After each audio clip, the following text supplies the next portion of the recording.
Kas ir tās galvenās intrigas no mūsu sportistiem un tās lielākās cerības? Es saprotu, ka ir starptautiska presi, kas mums ir lēmusi 3 medaļas, ir vietējā presi, kas objektīvi plēsnieku virzienā skatās, skatās objektīvi Stromberga virzienā, protams, un arī... Vai kāds skatījās Kohas virzienā? Vai kāds bet bija ļoti tuvu. Jā, tieši tā, un 4. vieta galīgi nav tas, par ko vajadzētu 18-gadīgai sportistei baigi skumj šajā gadījumā.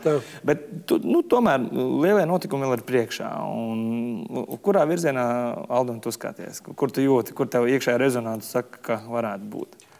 Manuprāt, gandrīz katrs Latvijas sportists, kurš ir Rio, ir tuvu tam, lai cīnītos par visaugstākajām vietām.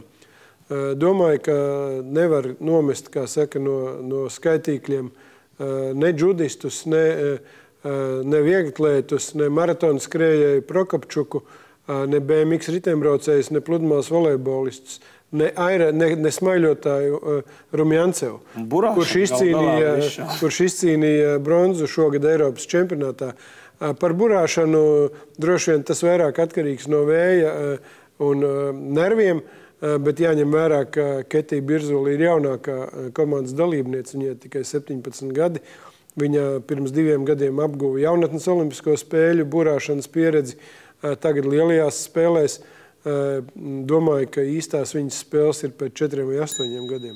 Artur, tavs skatījums uz iespējamo medaļu sadalījumu? Es jau arī esmu rakstījis, un to lietu var sadalīt tā kā 2. Ja mums atvēlētas 3 medaļas, tad acīm redzot, tur bija domāts Strombergs kā 2-kārtais olimpiskais čempions, pludmales volejbolisti kā viena no pasaules ranga līderiem, un cīkstoni Grigorjeva, kas tomēr ir Eiropas čempioni, viena no vadošajiem pasaules cīkstoniem. Un tad tālāk es liktu pulciņu, ko es teikšu tā, ko var saukt, cīnīsies par medaļām, un kāds no viņiem es ceru, kā arī iegūs. Es te minētu vismaz 4 vieglatlētus, Ikaunieci Ādmīdiņu, Palameiku, Sirmo un Prokopčuku. Ja Prokopčukai piekrituši startēt maratonā, tāpat vien viņa neskries. Un tie laika apstākļi, acīm redzot, viņi ir izreikinājis diezgan daudz. Minētu plēsnieku, tad es minētu džudistu Borodauko, kaut arī viņam it kā slikti izloze saka un tā tālāk.